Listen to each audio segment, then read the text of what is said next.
யுத்தத்துல யாரு முதல்ல அடிக்கிறாங்கிறது கணக்கில்ல,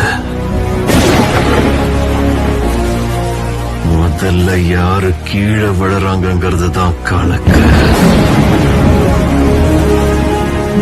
யார் அடிக்கிறதுக்காக என்ன கூப்பிட்டீங்களோ அவனை அடிக்காம திரும்பி போக மாட்டேன். அந்த இடம் எங்க இருந்தாலும் எப்படி இருந்தாலும் அங்கேயே போய் அவனை தூக்குறேன். அலைகளும் ஆர்ப்பரிக்க பூமியில் பூகம்பமாய்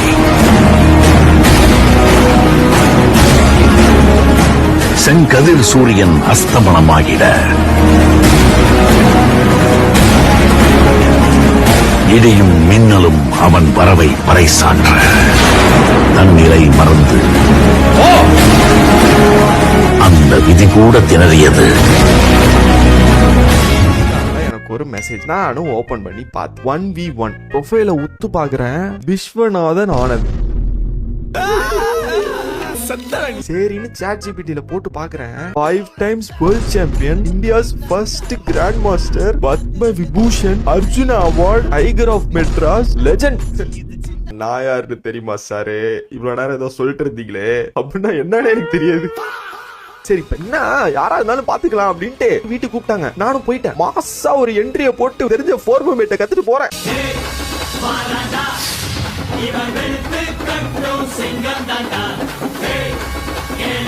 Meanwhile,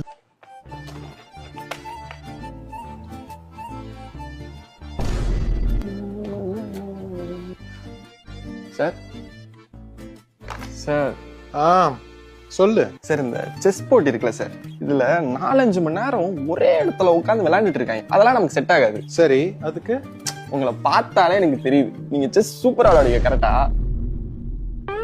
சார்? Joke sir. உங்க கேம்லாம் நிறைய பாத்துருக்கேன் சார். அதுவும் 10 வருஷத்துக்கு முன்னாடி இந்த கிராம்னிக்க 2வது ரவுண்டே அடிச்சு ஓட விடுவீங்க பாத்தீங்களா? அதெல்லாம் பார்க்கும்போது அதை விடுங்க சார். ரொம்ப நேரம் ஒரே இடத்துல உட்காந்து விளையாண்டுட்டு இருக்க முடியாது. எனக்கு ஒரே மூளை மேட்ச் முடிக்கணும். அதை மட்டும் சொல்லி கொடுத்துட்டீங்க, அப்படியே ஒரு கிராண்ட் மாஸ்டர், வேர்ல்ட் சாம்பியன், அப்படியே குகேஷ் கூட மேட்சை போட்டு அப்படியே ஐம் ரெடி சார். ஒரே ஒரு மூவ்.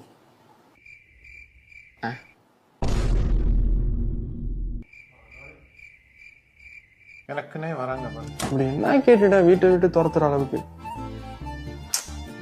அடுத்து பிரகு வீட்டுக்கு தான் போ. பெரிய ஆளு உனக்கெல்லாம் பயந்துருவாங்கண்ணா. குழந்தை எவ்வளவு பார்த்திருப்பேன். தெரிஞ்ச பையங்கிறாலதான் பொறுமையா பேசிட்டு இருக்கேன். போ, நாங்களும் எல்லாம் பண்ணிட்டு தான் வந்திருக்கோம். சேலஞ்ச் ஆரம்பிக்கலாமா தம்பி? எந்த சேலஞ்ச் சார்? கேம் முடிச்சுட்டு சொல்றேன். பெஸ்ட் ஆஃப் 3 43 நிமிஷம் விளையாண்டோம். ஒரு கேமும் ஓரளவுக்கு முட்டு கொடுத்தேன். ஒரு 30-40 மூவ் கிட்ட விளையாண்டேன். அதுக்கப்புறம் அப்படி இப்படின்னு செக்க போட்டு எனக்கு முடிஞ்சு 2வது கேம் ஸ்டார்ட் ஆகுது. எப்படியும் தோக்க போறோம்னு முடிவாயிடுச்சு. சரின்னு ஒரு பிட்ட போட்டேன். ஒருவேளை தோத்துட்டா என்ன அப்படியே வீட்டுக்கு அனுப்பிச்சு விட்டுருவீங்களா? அவ்வளவு ஈஸியா அவனை விட்டுடலாமா தம்பி? சார் சப்போஸ் நீங்க ஜெயிச்சாங்கன்னா என் நியூ புக் ஒரு எக்ஸ்க்ளூசிவ் காப்பி உங்ககிட்ட கொடுத்துட்றேன். ஏதோ ஜெயிக்க போற மாதிரி அவரும் புக் எடுத்து காட்டுறாரு பாருங்க. 2வது கேம் போது 2வது கேம் குயின் சாக்ரிஃபைஸ். குயினை குடுத்துட்டு ஆடுறாரு. ஐ ஜாலி குயின் அப்படின்னு குயினை அடிக்கிற. ஒண்ணுமே பண்ண முடியல. ஒரு பாயிண்ட்ல கேமும் முடியுது. நானும் தோத்துட்டேன். நானும் அப்படியே சார்ட்ட சொல்றேன், சார் முடிஞ்சு சார் அப்படின்னு. தெரியும் யூசுவலா உங்ககிட்ட தோக்குறவங்களை என்ன பண்ண வைப்பாங்க சார்?